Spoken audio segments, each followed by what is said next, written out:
Hello friends, তোমরা কি এরকম একটা পাতলা ইলিশ মাছের আর বেগুন দিয়ে কম্বিনেশনের ঝোল খেতে চাও? তাহলে কিন্তু অবশ্যই আমার এই রেসিপিটা দেখতে হবে আর একদম স্কিপ করা চলবে না। তো চলো রেসিপিটা শুরু করা যাক, না বকে বেশি ভাট, লেটস গো। ফ্রেন্ডস, তো দেখো আজ আমি বানাবো বেগুন দিয়ে ইলিশ মাছের ঝোল, পাতলা একদম। দেখো, তো আমি বেগুনটাকে এইভাবে কেটে নিয়েছি, তো 4-5টা লঙ্কা দিয়ে দিয়েছি। আর এখানে আমি মাছটাকে ধুয়ে হলুদ লবণ মাখিয়ে নিয়েছি। আর এখানে দেখো আমি কিন্তু মাছ ভাজতে শুরু করে দিয়েছি। এক ডিমালা ইলিশ মাছ, খুবই ভালো লাগবে খেতে। তো আমি মাছটাকে হালকা করে ভেজে নেবো, বেশি ভাজা যাবে না।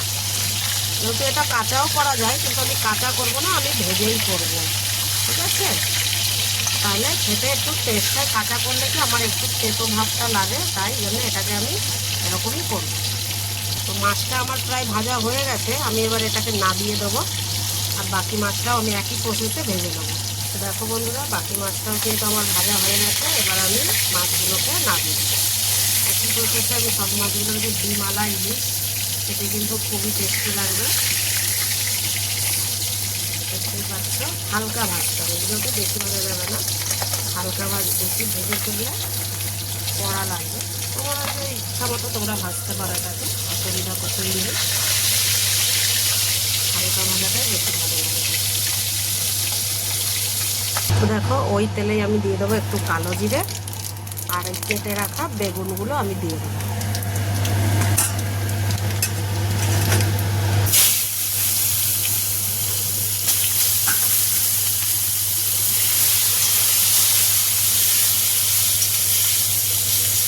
বেগুনগুলোকে আমি একটু লাল লাল করে ভেজে নেব। এদিকে আমি একটু মাংস নিয়ে নিয়েছি, মাংসটাকে কষা করব। বেগুনটাকে ভালো করে লাল লাল করে ভেজে নিতে হবে। বেগুনটা কাঁচা থাকলে টেস্ট একদমই ভালো লাগবে না। তো দেখো, বেগুনটা আমার একদম ভাজা হয়ে গেছে, একদম লাল লাল করে ভেজে নিয়েছি। এর ভেতরে এবার আমি দিয়ে দেবো লবণ স্বাদ অনুসারে, আর দিয়ে দেবো হলুদ, সেটাও স্বাদ মতো, আর দিয়ে দেবো জিরের গুঁড়ো। এই টাইমটাই গ্যাসের ফ্লেমটা কিন্তু লো রাখতে হবে। আর দিয়ে দেবো সামান্য একটু জল। সেটাকে ভালো করে নাড়িয়ে চাড়িয়ে মিশিয়ে দেবো। আমাদের আশেপাশে কত পাখির আওয়াজ হচ্ছে, শুনতে পাচ্ছ তোমরা?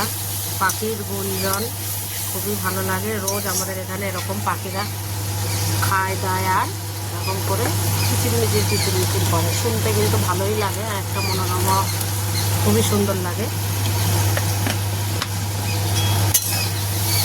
তো দেখো, এইভাবে করে নিতে হবে সুন্দর করে। এরকম জল দিয়ে দিলে গ্যাসের ফ্লেমটা বাড়িয়ে দেবে, তারপরে জলটাকে একটু ফুটিয়ে নিতে হবে।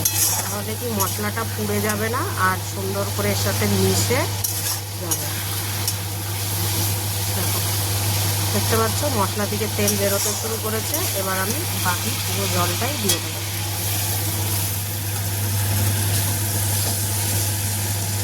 কালারটা দেখতে পাচ্ছ খুবই সুন্দর হয়েছে। তো দেখো, এই আমি জল দিয়ে দিলাম। এই জলটা ফুটলে আমি মাছ দিয়ে দেবো। দেখো, আমি কিন্তু ঝোলটাকে একদম ভালো করে সুন্দর করে ফুটিয়ে নিয়েছি। এবার আমি ভেজে রাখা মাছগুলো সব দিয়ে দেবো। আস্তে করে ঝোলের ভেতরে আমি মাছগুলোকে দিয়ে দিলাম। তো দেখতে পাচ্ছ কালারটা কিন্তু খুবই সুন্দর হয়েছে মাছের ঝোলের। তোমরাই বলো কেমন হয়েছে কালারটা। এবার এটাকে আর একটু ফুটিয়ে নেব, সুন্দর করে ফুটিয়ে তারপরে নামাবো। তো দেখো, আমার কিন্তু ইলিশ মাছের ঝোলটা রেডি হয়ে গেছে। কালো জিরে ফোড়ন দিয়ে কিন্তু খুবই খুবই খুবই টেস্টি লাগে। আইয়ো, বহুত টেস্টি হোগা আজ, ইয়াম্মি ইয়াম্মি। যারা যারা এরকম একটা বেগুন দিয়ে ইলিশ মাছের পাতলা ঝোল খেতে যাও একদম বিনা মশলাতে আর টেস্টি টেস্টি, তাদেরকে কিন্তু অবশ্যই আমার এই রেসিপিটা দেখতে হবে। তো চলো সবজিটাকে আমি নামিয়ে নিই।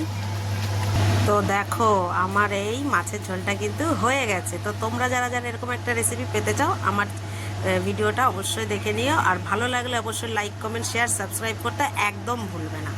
ভালো থাকো, সুস্থ থাকো আর খেতে থাকো। Good bye.